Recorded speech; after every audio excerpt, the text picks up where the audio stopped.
Hey, Bestie. We at it again. I have to say, I really appreciate the feedback I've been getting from y'all. It definitely makes me feel good about doing what I do. I want to give a shout out to the single parents, mamas, and daddies. Until you have truly been a single parent, you will not understand the constant pressure of everyday decisions that seem harder to make than they should. Keep doing what you're doing, and remember, the only person or people that matter are the children you're doing it for. All right. Now, besties, we're still in the get to know me phase, and y'all, why this man just kicked his door like that? And I be trying to figure out different ways to tell y'all about them while keeping y'all interested. You know what I mean? So I asked my cousins to help me out a little bit. So I want to give y'all some of my work experiences.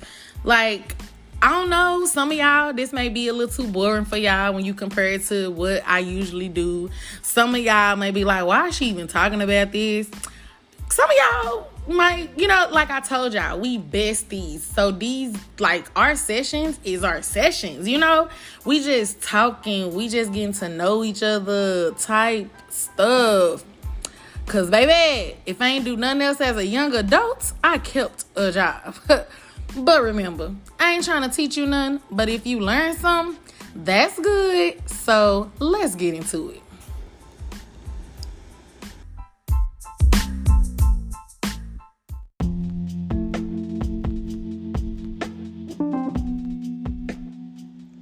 Okay, besties, like I said before, I was raised by a single mom, and I saw her work hard. She instilled in me at a very early age to carry myself in a more professional manner than expected.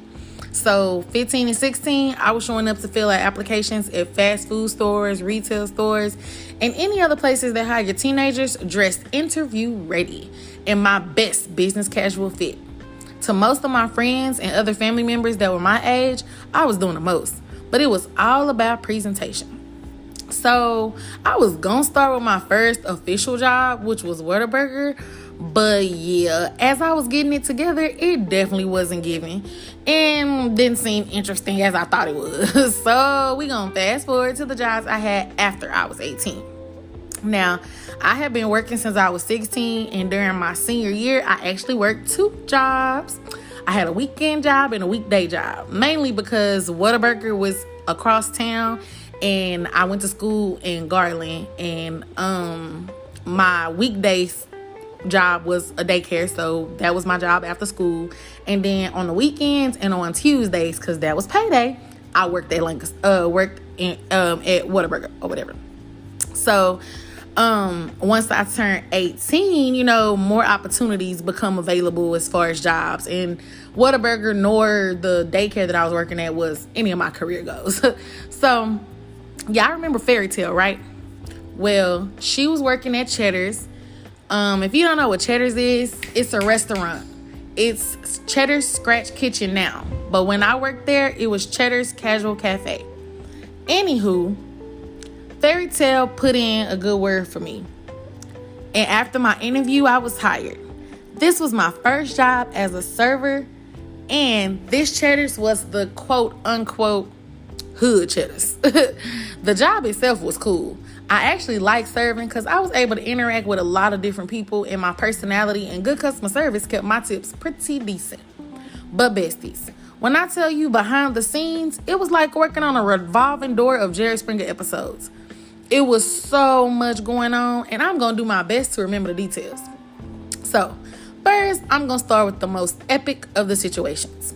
We're going to call this, Whose Man Is It Anyway? So, for simplicity, the names will be Yella, Chocolate, and Buggy. Yella and Chocolate, come on! Yella and Chocolate are the chicks. Y'all, I'm sorry. Y'all know I got this. Y'all know I'm a mama, okay? I be trying. And I be trying to keep it as real with y'all as I can. And this little girl be getting on my nerves. Anyways, Yella and Chocolate are the chicks, and Buggy is the dude. Okay, so When I first started, a few of the servers were bitches to me because this whole setup was like fucking high school. New chick, all the niggas act like they never seen ass and titties before, and then all the females act like you made the niggas act like that. Well, Chocolate was one of the ones that was actually cool. She tried to help me when I needed it, show me a little stuff, little side stuff, whatever, but it wasn't no beef. Not too long after I started, it was Chocolate's little birthday or whatever, and she invited me to the party. I used to think it was so funny when I worked at Cheddar's because we were all servers. We very rarely went to like the club and stuff like that because on the weekends we usually was working. And so a lot of times when we had parties for birthdays, anniversaries, whatever, they were usually like during the week. It would be so funny. Like literally Tuesday, Wednesday, turning up. Anywho, me and Fairy Tale ended up going to the party together, and pretty much everybody we worked with was there. I was able to see who messed with who now and so on, because it was still pretty early for me. Like this was really like my first month up there or whatever. I see Chocolate and Buggy and realized they were a thing. So we there, of course, at the beginning of the party. And boom, Yellow shows up with a few other people. For a minute, the party goes on with no issues. Then Yellow and Buggy disappear. Then you see Chocolate clearly searching the party. Everything gets stopped. The lights get turned on. All that. Chocolate is screaming at this point. I don't know what the fuck going on, but I know Buggy, of course she wasn't calling him Buggy, better show his face or I'm gonna go fucking crazy. Now, this was over 10 years ago, Bestie, so I'm sure those were not her exact words, but that was definitely the context. Mind you, we're in like a 1 or 2 bedroom apartment, so it's not too many places he could have been. So she finally goes outside and boom, him and Yellow in the parking lot, all hugged up at the car. Shit hits the fan. Chocolate run towards them, y'all, and she was like, so Chocolate was short, probably like my height, like, oh, I said that like all of y'all know how tall I am. I am a whomping 5'1.5". Thank you very much. So Chocolate was probably like my height and she was small. And then Yellow was taller. She was probably like a 5'5", 5'6" type thing. And she was really, really skinny too. And so Chocolate like running towards them or whatever. A few other people, because when she go outside and she's screaming and shit as she running, of course we go out there too. So a few of the people that was at the party grabbing her. Some people run to Yellow and Buggy. Chocolate going off, still yelling and cussing. Finally, her roommate get her to calm down, and everybody eventually back in the house. Don't remember too much between then and us leaving, except that by the time we left, Yellow was gone and Buggy was in the room with Chocolate. I'm like, what the entire fuck? Why you do all that if you was still gonna let the nigga lay up in your bed at the end of the night? Then, y'all, the next day, Chocolate dropped him off at work. Yep, he was a scrub. No car and lived with one of his friends. Anyway, Yellow was ignoring him majority of the shift, but when it was time to go, he left with her. And y'all, I'm telling y'all, his sex game had to be the top of the motherfucking line. Cause the nickname Buggy didn't just come from my ass. He was not attractive at all. Come on. And Yellow and Chocolate were decent females who for sure could have done better. It was like a game at work to see who he was coming and leaving with. And baby, when they all work together, you can only imagine. But what do you need? Can I get some cereal? Girl. But apparently he had them with some type of understanding. Y'all, I cannot stand her. And I really could start this whole little thing over, but I'm not about to. Y'all just deal with it, okay? This is what happens. When you have a bestie that is also a mother, sometimes in the middle of the conversation, she gonna have to be a mother, okay? Okay. Get with it or get lost. Okay, let me bring y'all back, because I'm back. Here we go. Now, like I was saying, his sex game had to be on point because he wasn't cute at all. And Yellow and Chocolate were both decent looking females who for sure could have done better for themselves. It was like a game to see who he was coming and leaving with. And baby, when they all worked together, you could only imagine. But apparently he had them with some type of understanding, because it kept going pretty much the whole time I worked there. There were a few things, a few other things, like other couples, like I'm telling y'all, when I say a revolving door of Jerry Springer shows, like that was there. But so Yellow and Chocolate was like his mains or some shit. I don't know, because at some point Fairy Tale was messing with him too, and she knew about everything. And she ended up messing with somebody else up there too. And then like when people, like females, like customers or whatever would come in, he'll be buggy, I'll be in their face and doing little shit like that. So I'm just like, I don't know, my nigga. Like I don't even know. Then it was a married couple up there, bro. I wish I could remember, like, I just don't even see the point in like trying to tell y'all stories if I don't really know can't remember the details. But it was a married couple up there, and the dude was a fucking hoe.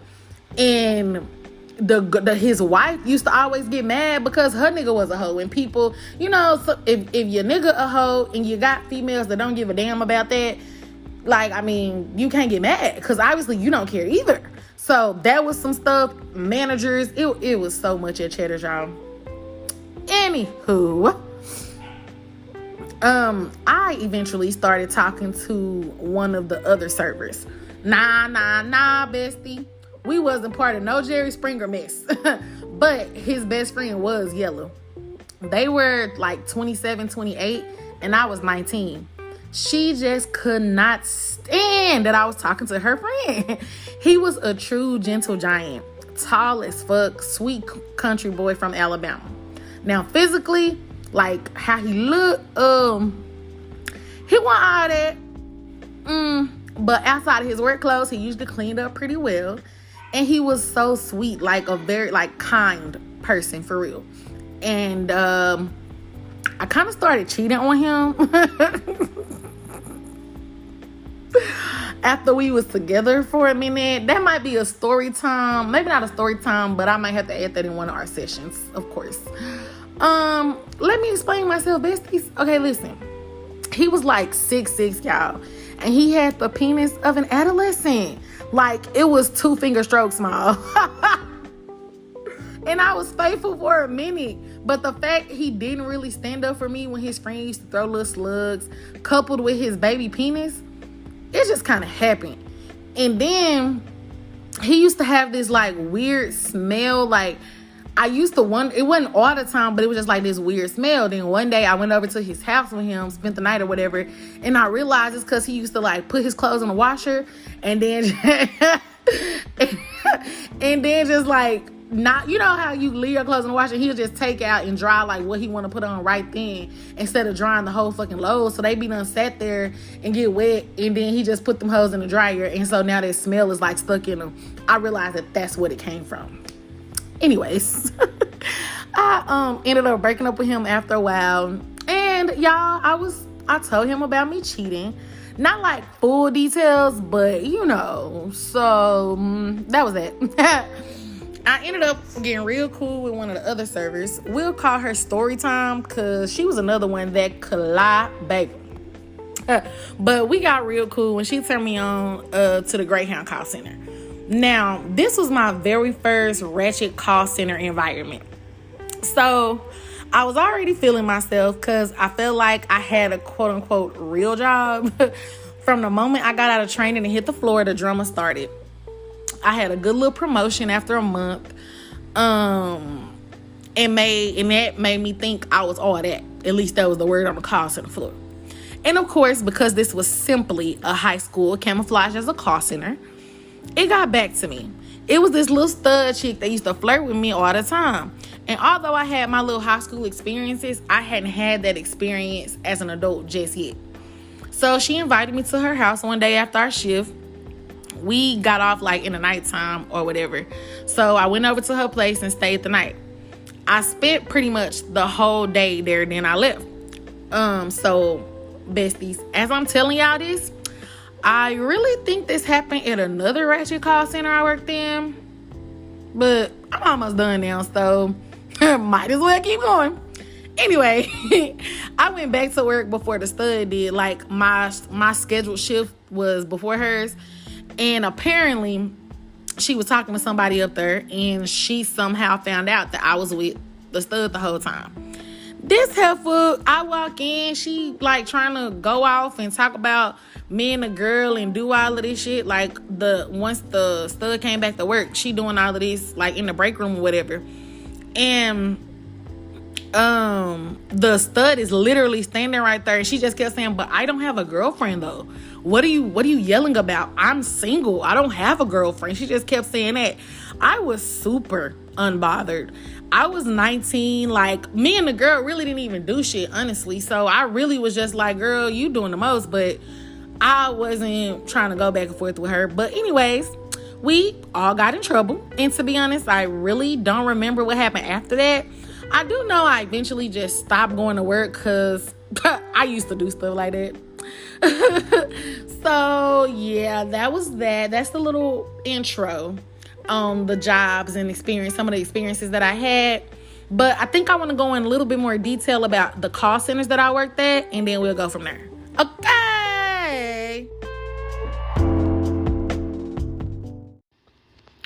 Okay, so I told y'all, I worked at Greyhound or whatever, and then I start telling y'all the story, and I really think, like I said, I mixed in 2 call centers, but it's fine. I'm gonna just give y'all kind of a little brief whatever. And I'm giving y'all a heads up first of all. Okay, so usually, besties, I have everything kind of written out, timeline for y'all. But to be honest, as I was trying to do that, I was like, I really feel like I was just mixing stuff all together. So I just kind of want to tell y'all about the different jobs and just little stuff that happened. Once again, we chilling. So y'all just listen. You know what I'm saying? So since I started at Greyhound, like everything that I told y'all about the little Greyhound thing was Greyhound is just that specific story. I don't think that happened at Greyhound. I think that happened when I was working at Tel Vista. But I think I got them mixed up because I was talking. It was a stud at Greyhound too that I was talking to. But the stud at Greyhound, I think that me and her ended up getting into it like at work or something. But y'all, so Greyhound, the call center was downtown Dallas. Like I said, that was my first like official, like quote, like I said, real job. It was in a little corporate office. It was actually the corporate office for Greyhound. It was downtown Dallas. And I like when I first started working there, it was cool. I thought it was cool. It was my first little time seeing like a call center set up and shit. But it was so ratchet, y'all. Like, excuse me, training was like a week.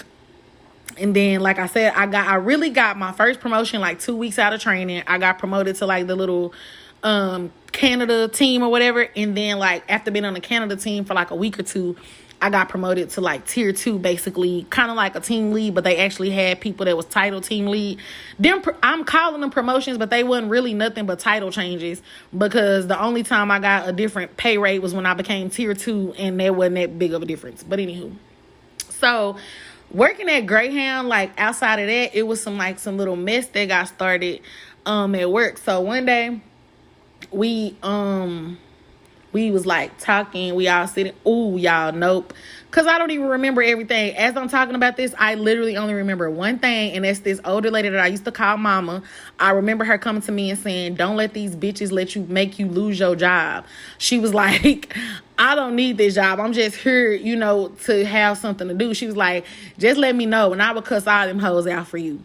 That's really the only thing I remember from that whole situation. But as I was telling y'all that, I remember that I started talking to somebody at Greyhound, y'all, like literally one of the customers. So the dude called in, and basically what I did at Greyhound was I was fair in scheduling. So instead of, once again, y'all, this 2007, 2008 or whatever, so online and all of that shit, you had it, but it wasn't like how it is now. Most people, before they call, they gonna ask if it's a website or app or something like that. So people was calling. So you call, you get you figure out where you gonna go, and we tell them, the route and what they need to do, all of this. So this dude called, and he flirted with me on the thing. I helped him do whatever, but y'all, I done took the boy number I took his number from the little thing, and I called him when I got off of work. me and Storytime started talking to him and his brother. They used to write us letters and shit, and they used to send us money. Storytime had ended up, the dude had sent her some money, and she was supposed to do something with it, but she ended up getting her nails done, and that's kind of what messed it all up for us. But yeah, that was funny. Me and Storytime, we was like off and on cool or whatever, but like I said, I have to really sit down and think about the stuff me and her went through, because like I said, her ass was a little liar too. So then there's Telvista. Telvista, if I'm not mistaken, I started working at like not too long after I worked at Greyhound. Telvista was funny because it was ratchet as fuck. And like really in a training class, like you really just like, did y'all just fucking ask people who want to come in here and get a job? Because what is this? Our team leads, the supervisor that we had, she was like fucking some of the niggas that was like regular little workers or whatever. It was just so much drama. But if y'all remember that song, damn, y'all, why as soon as I start, oh, I'm fresh, clean as a whistle, clean as a whistle. Ricochet, yeah, we worked with him. He worked at Telvista with us. When he made that song, he was working at Telvista. Hey. That is funny, ratchet as fuck. But like my schedule at Telvista was 3 p.m. to midnight, right? I literally used to get to work, and like after a while, like in the beginning, yeah, okay, I tried to do my job, but then after a while, I just didn't give a fuck. We got paid every other Friday or whatever. Every Friday, every fucking payday after like the first 2 paydays, I'm calling in, not going. Sorry, won't be there. You got me fucked up. And I had got cool with this other girl that I worked with at Cheddar's. And me and her literally used to just, like, we got paid at the same time. We literally used to just go, we would take half of our check and just go fucking blow it. Go get rooms at the fucking hotels. Go out to eat. Go buy matching ass outfits, like retarded ass shit. But yeah, it was, what did I do at Telvista? Oh, Securus. You call people, and this is, when you call the jail, like we did those type of accounts. And then people used to try to call and be like, okay, so, if you know anything about when you call a jail or whatever, you paying for that time. So Securus, they used to, if calls would drop or if something happened with your phone call or whatever, they will give you your money back. Some motherfuckers used to do shit like try to be like, oh, the call dropped. We was only on the phone for this amount of time. So if we would go in and look at their little thing and they had 1 minute or less, then they would get their little time back. People used to literally like try to trick the system and do little shit to get stuff back. It was funny. Whew. After Telvista, or I don't remember. Yeah, I think it was after Telvista for sure. Fucking Aegis. Y'all, Aegis and Telvista are pretty much one and the same. But Aegis? Oh, baby. Aegis? Oh, baby. I don't even know if that's still a call center at this point. If it is, I don't even know fucking how. Y'all, first of all, they was too damn strict about people filling out applications for it to be as ratchet as it was there. So we go to fill out applications. I was still 19, maybe almost 20 at this point. And we go do our applications. They don't even, the little security guard, if you ain't dressed business casual or whatever, they wouldn't even let you come in and do the application, right? So you do your little application process, you go through it, you get the job, okay? Y'all, my first day at Aegis, I already knew it was finna be some bullshit. The lady coming there, the little security lady, her name was Frankie. I don't think I ever forget that woman because she was funny as hell, but ratchet, and I don't even understand. So she coming there, she telling us like the security precautions, and y'all, she's telling us like how to act like if somebody was to come in with a gun or a robbery or whatever. She like, baby, if you done made your baby daddy mad, or you done slashed somebody's tires or something, and they happen to get up in here with a gun or whatever, Miss Frankie gonna do what she need to do. She gonna do what she need to do. But you better know, if they start shooting and all of that, Miss Frankie ain't waiting around. Y'all better find them exits. That's why I'm telling y'all about them exits.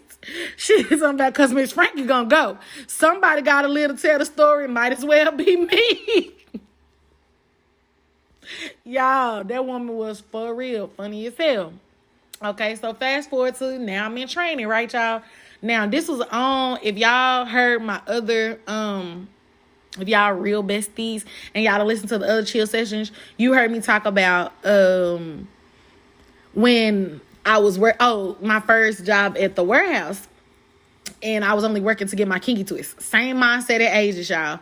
I literally, once I went there on that first day, I already knew, oh, no, this is not going to work for me. But I wanted my kinky twist. So I just needed to work there long enough to give me a full check to get that kinky twist, get them kinky twists. So I'm in training, y'all. So in the beginning, like when they telling, like the little HR people telling you about certain reasons why you might need to talk to HR, and they talking about what is called sexual harassment and just little stuff like that. So I can't, my mind literally went blank, y'all. I can't remember the word I'm trying to think. Hygiene. Fuck. They started talking about hygiene and just, saying like everybody need to be mindful of their personal hygiene and woo. So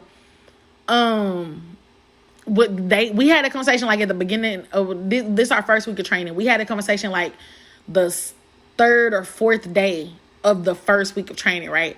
So the next week, the people come back in there and they're like, they have this conversation again, basically saying the same shit they done already said.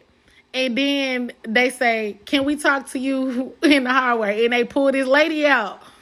First of all, y'all, they was wrong as fuck for doing it like that. So they pull her out. And they gone for a minute. Everybody looking around like, now, don't get me wrong. The lady did used to smell. But, like, y'all did not have to do it like that. Like, that was ridiculous. Because, of course, probably a lot of people already knew that. But for those people that didn't or just didn't pay attention, like, that shit is just embarrassing. Come on now, y'all. They was wrong. So they pull her out or whatever. We all in there, and is in this training class, the ages range anywhere from 18 to 50s. You got people that it was a man in there that said he was a fucking he had his fucking PhD. Why are you here, sir? I don't know, but hey, that's just what it was. So she come back in. Once again, y'all, this was over 10 years ago. So I know that I'm not quoting, but just for storytelling purposes, I'm going to speak it as if I remember the exact words. Okay? Because I don't need none of y'all trying to be funny. Okay, so she come back in and she like, who done told them that I stink? If anybody think I stink, then woo.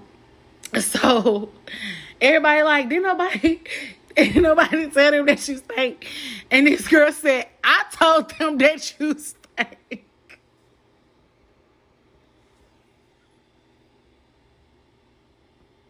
Yeah. And our trainer, she was a white lady, but she was like a hood white lady. And she was like, nah, y'all, don't do that. Not in my training class. We ain't gonna do none of that. Y'all wait till after. Fuck that bitch. Fuck y'all. Y'all wait till after work. What. This is in training, y'all. So she get them calmed down, and it's the end of the day.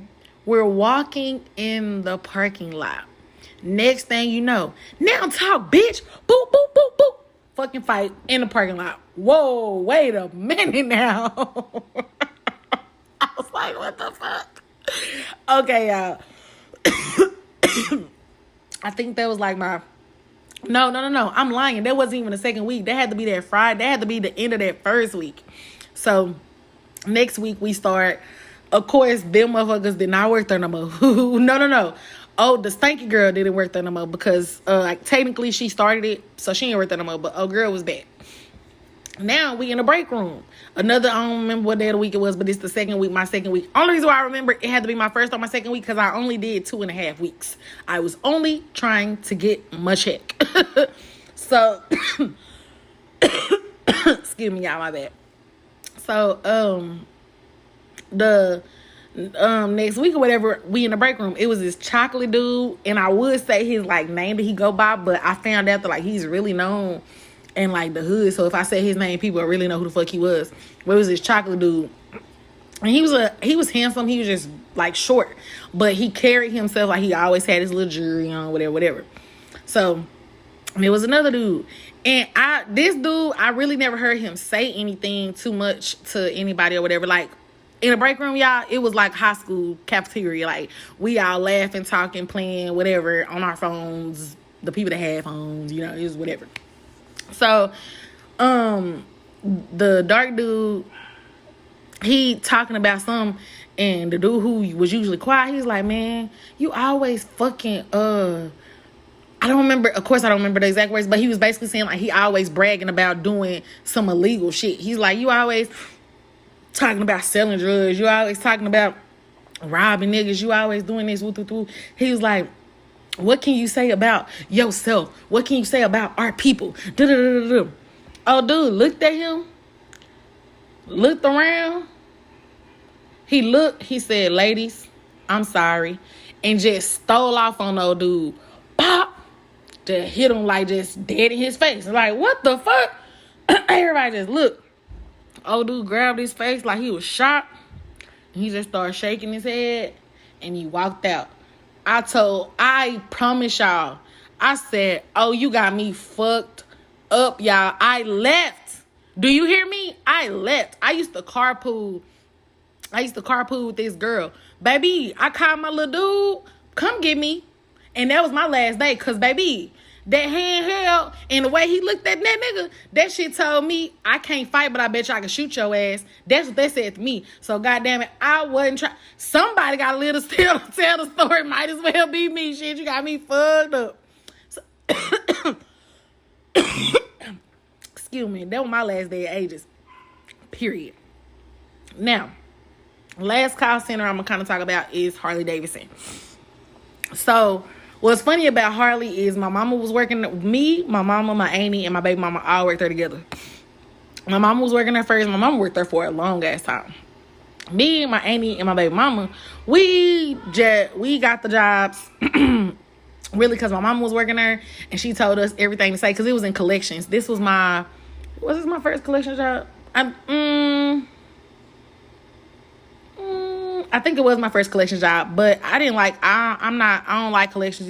It take too much effort, bitch. I don't got time, cause I don't care. You don't want to pay your bill? Bet me either. Bye, type shit. Like I don't care. So, anyways, what I learned at Harley Davidson, y'all, is these like I don't play with bikers. Like literally, I'm like, it's not even that I'm scared of them. It's just that I'm smart. You know what I mean? Like, if you're not a biker, or if you don't personally know a biker, or if you've never been in like the vicinity of a large amount of bikers, you probably wouldn't understand what I'm saying. But especially these Harley Davidson people, like people are crazy about their bikes, y'all. Like I said, we worked in collections, and I worked in like early stage collections, like 60, 90 days past due. So like at this point, it's been a minute, bro, but you ain't like the stage that I worked at is like, yeah, we sending repos out, but if you got the money, then you can still pay type shit, you know?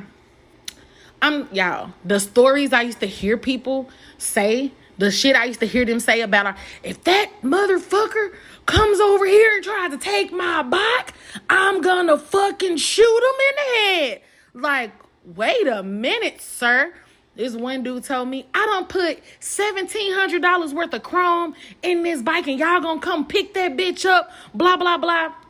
Now, when this story happened, I was, anybody who has been like in call center environment or anything like that, I was, what they call nesting. So I was listening to somebody who had been doing it. I'm sitting next to them and I'm listening to their call for me to like learn what to do or whatever.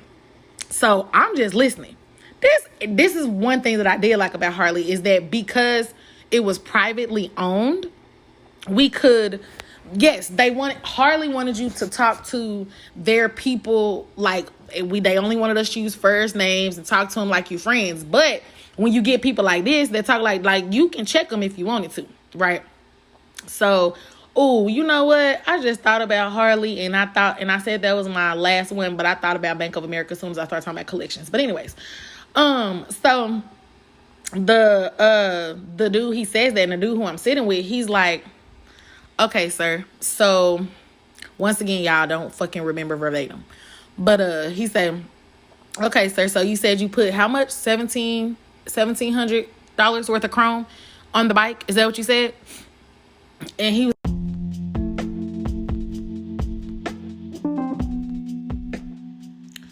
okay, so I apologize in advance if I repeat anything, because somebody named my mans wanted to call me and interrupt the freaking recording. So I'm gonna try to remember where I was. Okay, but so, because remember I told y'all this is like just me just talking to y'all, and y'all will realize throughout this session why the hell I be writing out stuff, because if I don't give myself nothing, I'm gonna be doing this like I'm gonna be rambling just off the wall. I don't know. My bad. My bad. Okay, anyways, so the dude says, so you said that you put $1,700 worth of chrome on your bike, right? And the man's like, yeah, that's what the fuck I said. He said, okay. Where do you have the title for that bike? What do you mean, do I have the title? It's not my fucking bike. The dude was like, exactly. like nigga, you done went and put $1,700 worth of chrome on a bike that you're paying a car note on. You sound dumb as fuck. So it was just like, this one dude, y'all, he said, I was on the phone call myself.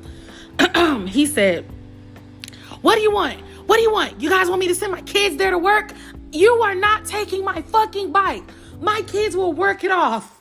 What, sir? What are we talking about here? Because at this point, I'm lost. Then, y'all, we used to not be doing nothing. Like, once we got out of training, no, even when we was in training, me, my auntie, my baby mama, and then we got cool with these two dudes that we worked with, we literally used to have whole photo shoots at work. It was a nice little area, nice little photo backdrops. We used to be all doing extra shit. And then my mama worked there, so I used to be always at her desk getting little snacks and shit. It was wonderful. Okay, last call center, I think, for sure. Bank of America. So I worked at Bank of America, like close, like I really don't remember if it was before Harley or after Harley. I can't remember. Because during Harley time, I worked at like 3 call centers within that year, because I left Harley because we started temp, and I thought they was going to start firing people. So I found a permanent job at Ace Cash Express, also doing collections. I ended up leaving I think I left Ace to go to Bank of America. I really did think so. I can't remember.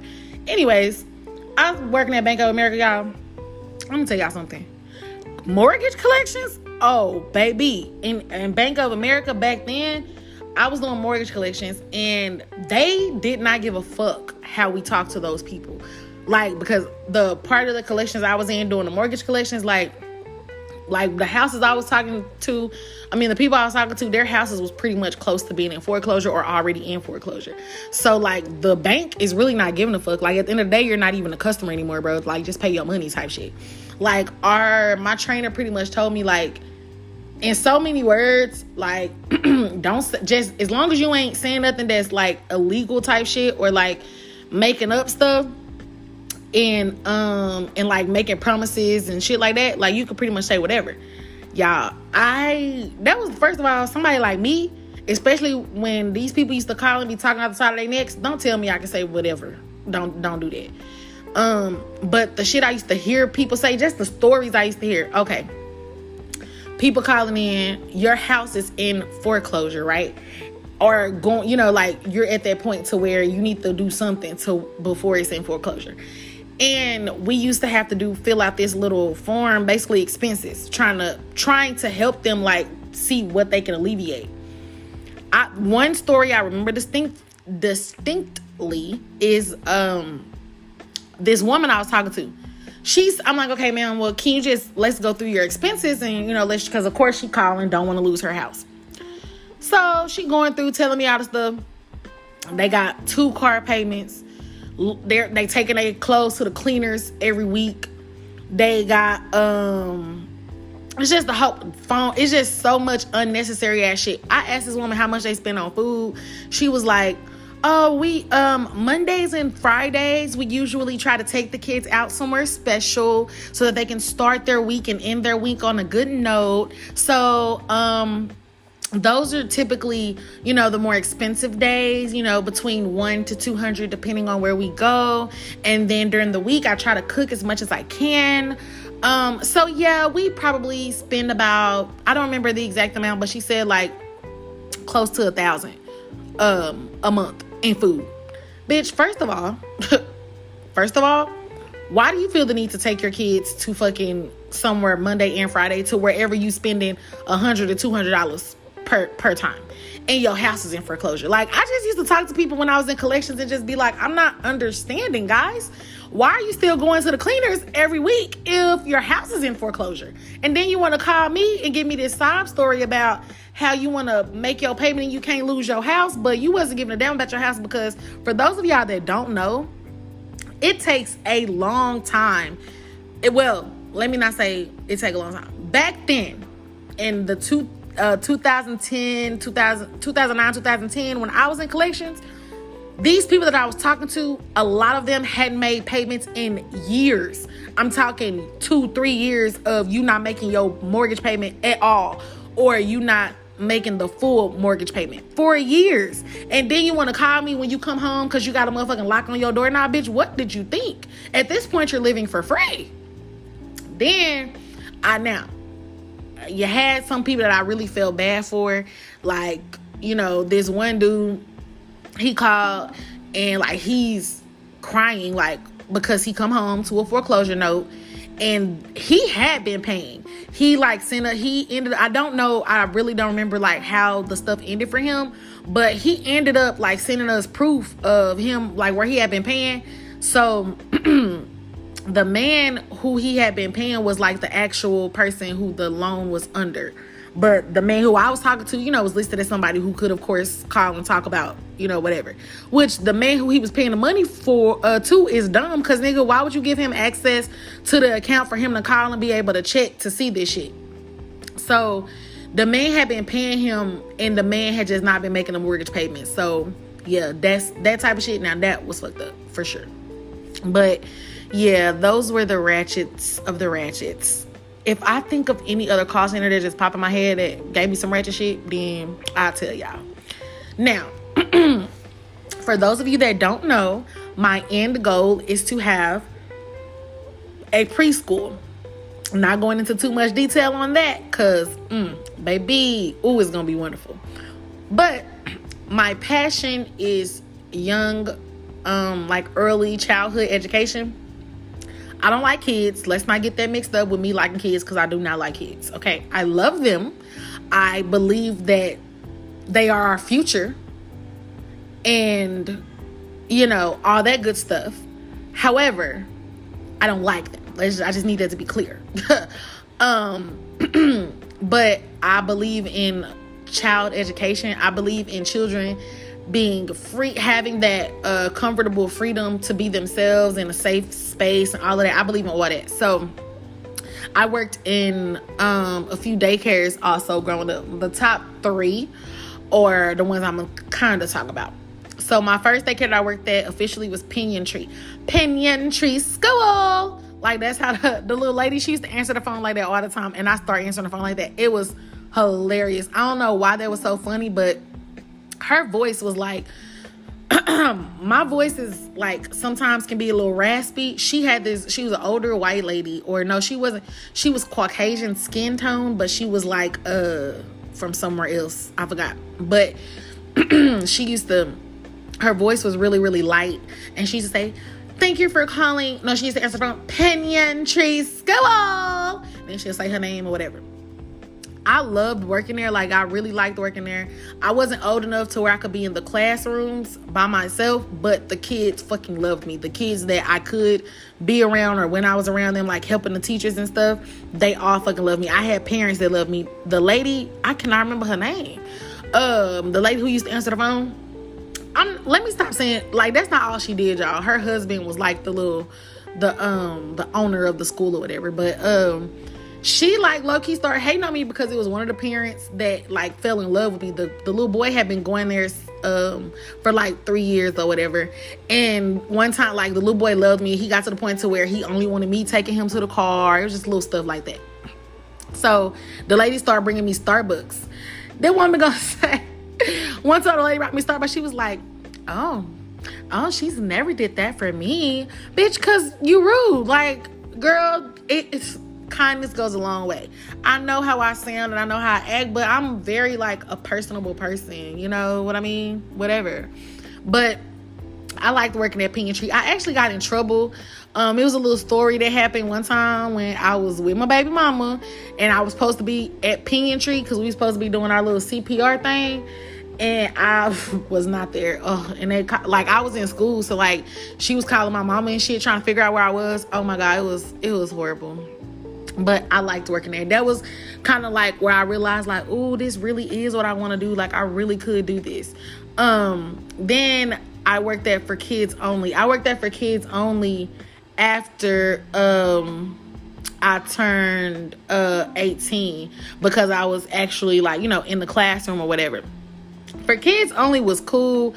It was just the owner, that bitch, I couldn't stand her. Like, she was just one of them people that, like, really did not know how to talk to people, but want you to kiss her ass. Not working. Then the kids for Kids Only was spoiled and bad as fuck. KinderCare was probably the daycare that I stayed at the longest and the one that I appreciated the most. I learned a lot of what not to do with my preschool working at KinderCare, but I also learned a lot of like good things that I did want to do for the preschool. Now, the KinderCare I worked at was in the hood. It was like most of the kids that came there, their parent, like, the parents were younger usually, so it was always some type of drama with the damn parents. Then, y'all, it was this dude. He had 20. I just told somebody this, and I don't know why my mind just went blank. I want to say he had 22 kids, 4 baby mamas, 22 kids, 6 baby mamas, 20 plus kids, and between 4 and 6 baby mamas, because my mind literally just went blank. And like 6 or 7 of the kids went there from 2 of the baby mamas. And it used to be so funny because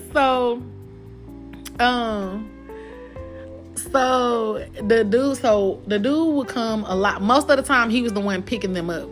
The baby mamas would usually drop them off. If a baby mama was picking them up, usually, so I'm guessing he was with one of the baby mamas, because when she would pick her kids up, if she was picking the kids up, she got all the kids. And then the other baby mama, if she was picking them up, then she would just get her kids. So I assume he was with the other baby mama. So one day, I guess, you know, schedules got mixed up and both of them showed up together. And they walk in, and I used to be in the classrooms, but at the end of the day, I would be in the front. So they walk in, and, well, they didn't walk in together. So the first one walk in, she go to the back to get the kids. So then the other one walk in. I'm like, oh, okay, so this must be one of the days where they both getting their kids. So she started walking to the back, and the other one walking up to get, and she walking up with all the kids. The lady, bitch, what the fuck you doing? I'm like, hold on, y'all. Before they even could get, I'm like, hold on, y'all can take that outside. Like, no, because I'm trying to understand why this whole irritate. So I'm like, no, not here, not like where everybody can see and hear y'all, because it's the end of the day. So if y'all know anything about a daycare, it's busy as fuck right now. You got parents in and out. It's just too much for y'all to be doing this. So the baby mama go outside.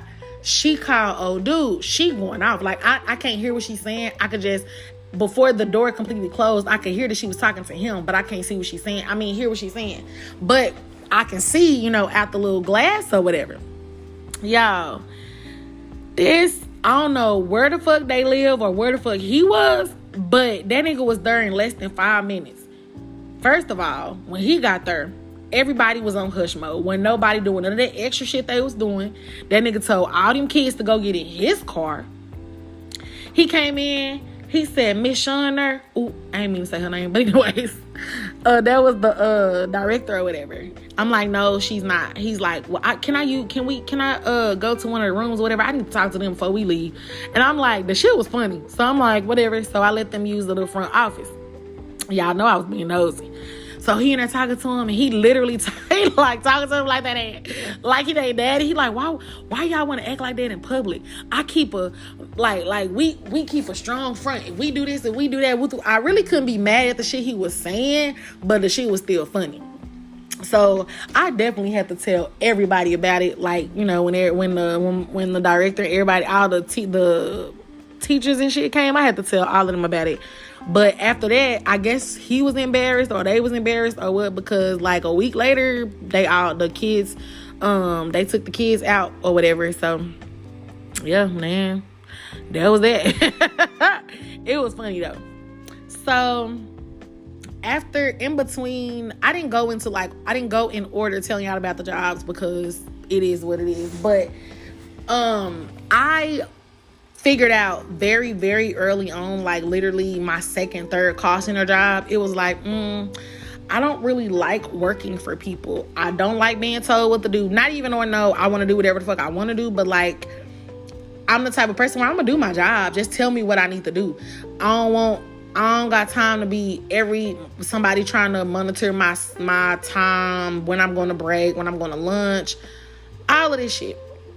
I figured out very early that was something that I did not want to do. So, but I liked spending my own money. And then, you know, this was before I had a baby. So I really didn't have no real responsibilities. Like, I always had a cash car, so I wasn't paying no car note. And back then, I think I had Metro, then I had T-Mobile. My phone bill wasn't shit. So, like, I was not trying to be tied down. I really just kept jobs to have money, right? So, of course, as I got older, I was like, damn, I kind of wish I would have been paying attention more or did more of what I was supposed to do, because I was actually making good money at these jobs. Like, at Bank of America, I was making like $19, and I was making like $17, and I was 19. So, like, literally every week I'm getting damn near $750, and I didn't have no real ass bills. And then after, like, I said Bank of America, Capital One, I worked at some good ass places and making good ass money. I am horrible at money management, and I just knew that maybe one day I was just gonna be like, now I'm an entrepreneur, here I go. But, you know, it takes time and work for all of that shit. So right before I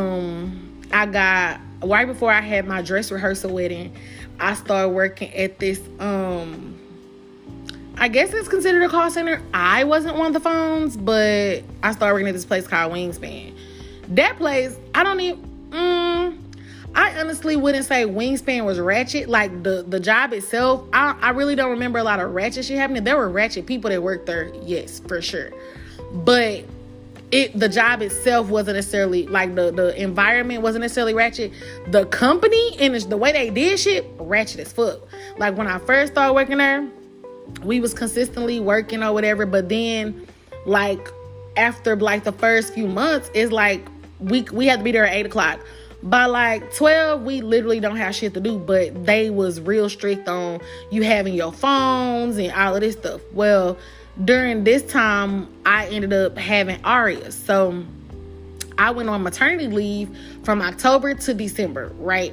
I went back to work December, after I had ARIA, of course. So I'm back at work, and literally no one's doing nothing. Like, everybody just sitting around. I'm like, what the fuck y'all been doing all this? I'm like, oh, they've been putting us through training, doing training on new this, on new that, but we don't really be doing nothing. Like, when I say I'm not talking about, you got a job and it's just real easy. No, y'all, like, clock in, sitting at your desk, watching movies on your phone, not doing shit. Me and my god brother, we literally, we used to fucking leave. And, like, we be clocked in. Me and him would be done watch the movie. We used to leave, go to the fucking car wash, go get food. His girlfriend worked, like, 15, 20 minutes away. We used to go up to her job and then come back and clock out for lunch and be gone for an hour. Like, it was just ridiculously nothing to do, y'all. So, of course, everybody started wondering, like, damn, because what we did, I did, what is called, document review, basically, document processing or whatever, depending on what department you was in. And so basically we would get loan documents and just check them for accuracy and send it to the underwriters and shit like that. So of course, if we're not getting no work, it's like eventually what the fuck, you start thinking like, damn, I'm not about to have a job. So this is like March 2014, and literally the end of February 1st. So end of February, somebody brought up, like, they had this big town hall, and they're like, there's been room, the big people, like the CEO, I don't remember if the CEO was there, but like the high ups or whatever.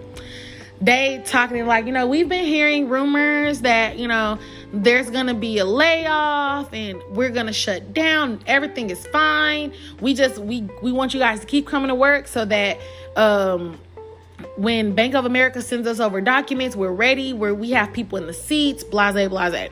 Okay, cool, whatever. Y'all, no lie. Like, okay, so they did that little town hall. I would say this was like beginning of February. After that little town hall, about a week or two later, they did a hiring event. Hired a whole bunch of motherfuckers. Okay. March, the first week of fucking March, y'all.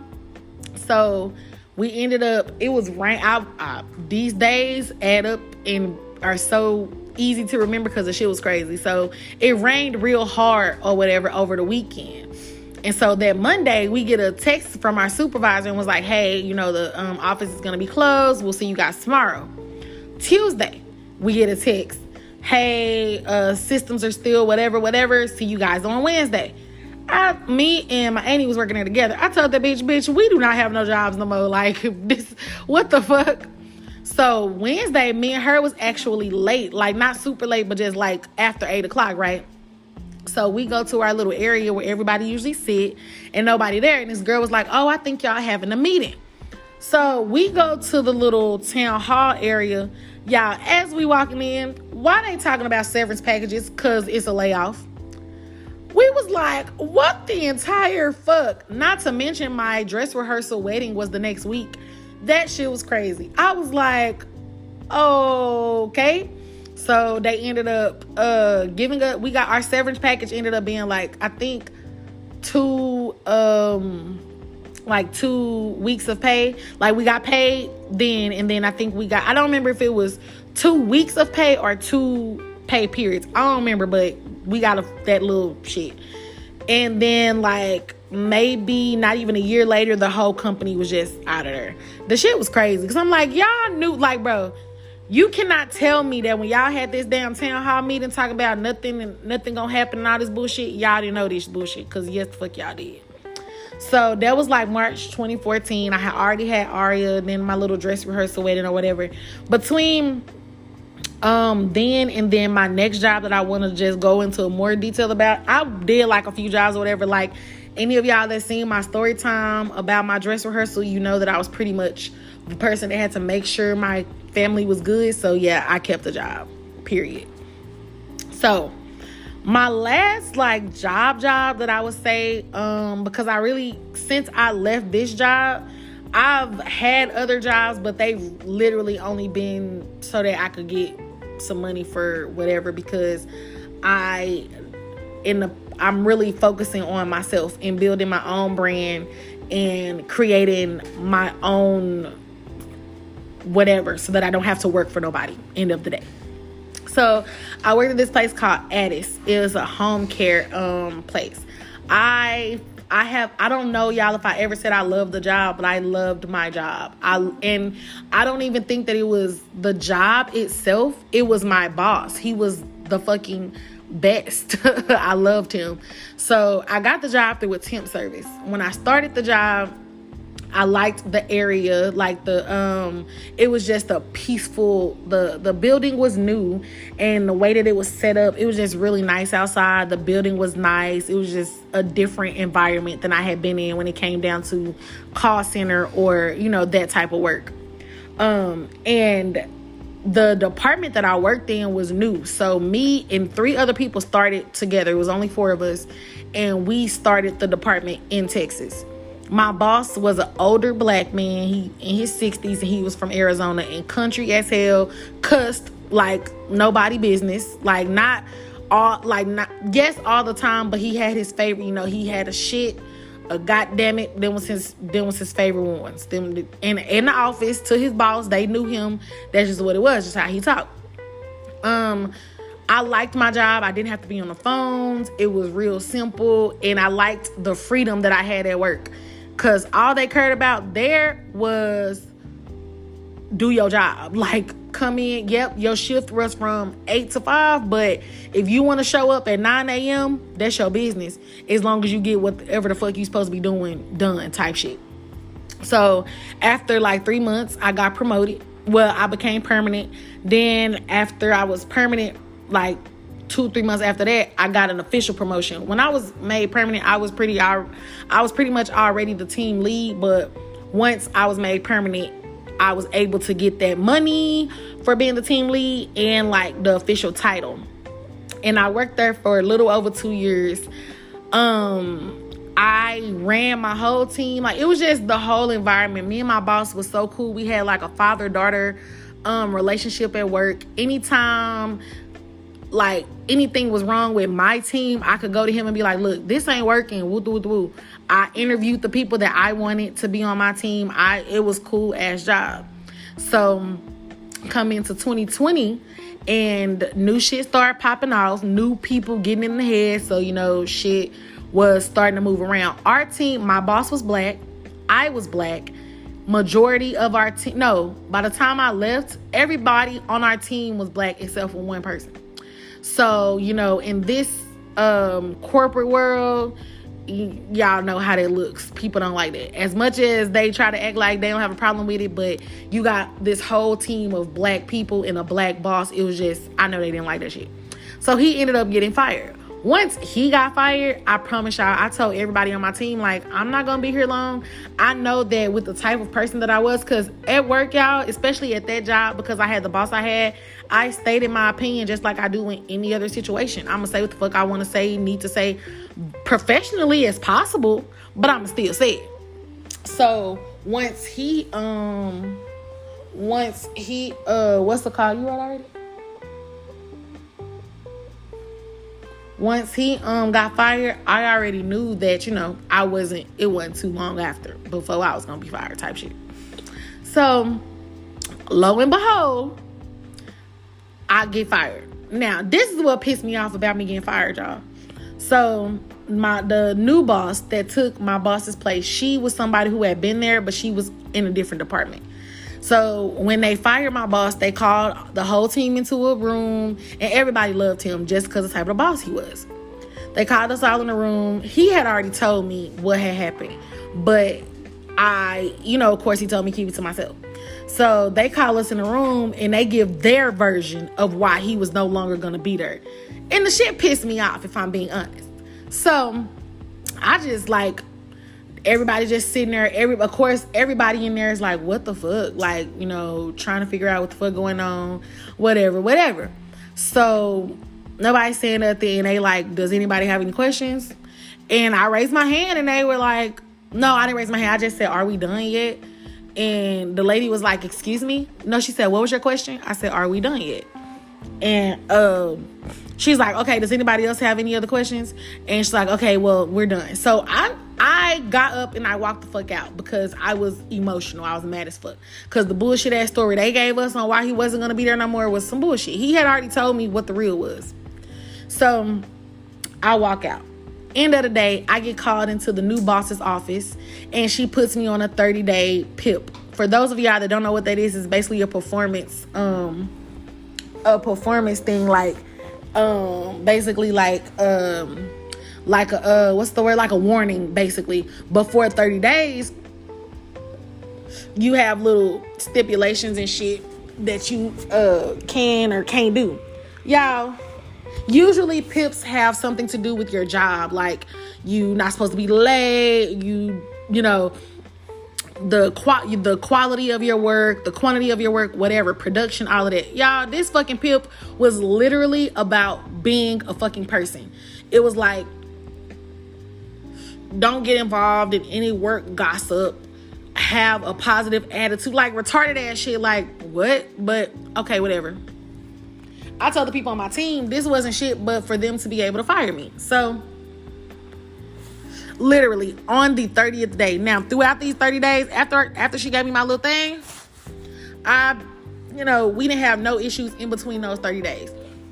Me and her was having individual meetings. She was saying to me like how she really, appreciated my effort and what I had given to the team. Now, let me give y'all just a small bit of context. When I say me and 3 other people started this department, like we literally did. My whole team at this point, I had been there for 2 years. My team went from 4 people to 20 people. By the time I left, there was 20. We had a full department of 20 people. Every single last one of the people that were on my team, I trained myself. Half of them, I interviewed myself. The training materials that were being used, I created myself, like literally typed up step by step the training and all of that shit. So, that's just a little context. So 30th day of the PIP, I get called in the office at like 4:00, right? This bitch says, this is your 30-day review after your PIP, and unfortunately it was recently brought to my attention that you were having negative conversations in the break room. I'm like, what the fuck? What the fuck is a negative conversation? Like, bitch, I could have walked in the break room and said, ooh, it smells in here. That's negative. Like, what the fuck do you mean negative conversations? And what the fuck does that have to do with my job? Like, bitch, what? Y'all, she's like, so unfortunately, that's going to end, your time here. And y'all, I really wanted to go off on her. I really did, because the shit was stupid, but I didn't. I just got my shit and went on about my business, Grizzly. And low key, it kind of helped me out because literally, so this was March the 6th. It was on a Friday. My baby started spring break that Monday. And then that's when COVID fucking started. After that week, that's when this stupid ass pandemic hit. So I ended up, if you know what you don't know, so if you get fired, bitch, on your way to your car, you better be filling out your unemployment shit. So I had the unemployment the day that I got fired. And I ended up being blessed with the little pandemic unemployment shit. So I was like, whatever, it is what it is. But I really appreciated that experience. Like, working there really allowed me to see, like, first of all, I'm definitely capable of doing the stuff that I want to do to get my business up and running and doing what I need to do. But also, to be honest, after I got fired, the way that I got fired, it really made me realize, like, bro, no, I don't want to work for nobody. I don't, because that type of shit happens. I gave them 2 good ass years, not like bullshit ass years where I wasn't doing shit. Did I shit around on the job? Of course. But the shit I needed to do and more always got done. And from the people that I know that still work there, since I left and since my boss left, it's been shit. Ain't nothing been back to being on top since we left. And that's sad, because now it's been, 4 years? No, I just made that shit up. Yeah, no, 3, almost 3 years. So yeah, that's that on that.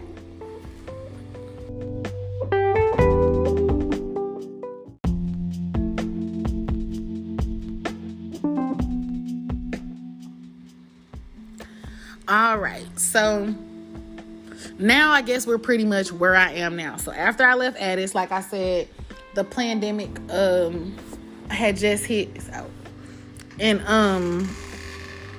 so for almost basically like I think almost a year, if not a full year, I was just getting fucking unemployment because of course it was the pandemic, so jobs wasn't hiring. But like I said, I had low key made up in my mind like I'm not really trying to work for nobody else. So I took jobs when I feel like I don't like not having my own money, but at the same time, I don't like accepting a job that I really don't feel like I'm gonna do now at my age or that I want, because I'm gonna eventually quit anyway and stop going. So like after that, I worked at CVS, I worked at True Kitchen. I did a few little jobs. I might talk about those or whatever. But it also made me put more into the things that I wanted to do for myself. So I ended up getting certified as a notary, also a loan signing agent. I'm also a wedding officiant. Now, wedding officiant is something I've been wanting to do for a very long time. I thought that it was way harder to do than it was, but I'm a lover of love, as I say a lot. So I've always wanted to be able to officiate weddings, and so now I can. So besties, if you get married or anybody in your family, hit me up because I got y'all. I do it all, and ain't no religion specific, ain't no sexuality specific. I love. Y'all in love, y'all want to get married, let go. If y'all ain't in love and want to get married because one of y'all in the army and want the benefits, let's go. I got you. Then one day, I went out again. Give me a lighter. Then one day, me and my cousin was talking, and we got into talking about virtual assistant, and I was like, it's funny because that's something I actually thought about doing before, but once again, something I thought it was way harder to start doing. So I really started focusing on building my brand as a virtual assistant, and that's how I came up with Misha J, your VA, virtual assistant services, and more, because I told y'all the other stuff I do. As a virtual assistant, it's cool. I really, really, really like doing that. I'm kind of like with the podcast, I'm building clientele, I'm building besties, because VA it's all about your clients. If you don't have no clients, you don't have no money because you don't got nothing to do type shit. You know what I mean? So that's where I'm at now. I'm promoting and marketing or whatever. I really like doing that, so I do promote it and market it as much as I can. Then the podcast was something I've played around with probably for like a year, talking about doing it, but at first I was like, ain't nobody gonna be listening to no damn podcast or whatever. But then I realized, to be honest, of course, besties, I want y'all to listen. I want y'all to enjoy it and all of that shit. But if y'all don't listen, I low-key would never know. I'ma still do it. So I just stopped being worried about who listening or who not gonna listen or whatever, and just did it. Then my newest venture is ASMR. So if you don't know what ASMR is, it's basically, ASMR stands for something. I probably should have looked that up before I start trying to tell y'all about it. I know what it stands for, but I don't know what it stands for, if that makes sense. I know the words, but I don't know the words. But it's, if y'all, them little mukbang things and stuff people be doing, when they be listening, you want to hear them eat and shit, that's ASMR. But I don't do that kind of ASMR. I do sound trigger ASMRs, trigger words, light triggers, different little stuff. Follow me on TikTok, you'll see. But I really have enjoyed being on this journey that I'm on, as far as building and creating and solidifying my brand as Misha J, myself. You know what I mean? And to be 100% honest, because it does take a lot of mental focus and time to just be able to do what I need to do for myself and for my brand. I don't know if I would have been able to do this in the other relationships that I was in successfully. Not saying that any of what I'm doing is because of my man, because it's not at all. I'm doing it for me. I'm doing it because I really, really enjoy all of it. The only thing that I've honestly started doing since I've gotten with my man, I think, is the podcast and ASMR. But once again, it's not because I'm with him.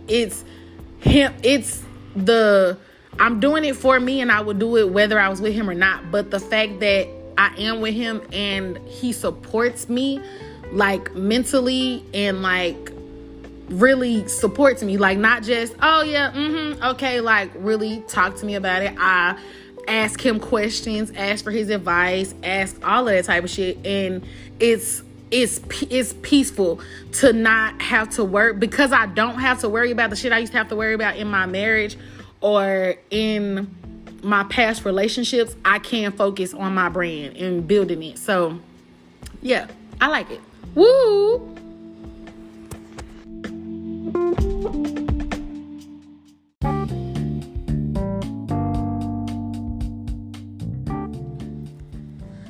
Okay, besties, another chill session down in the books, and it's still litty, is it not?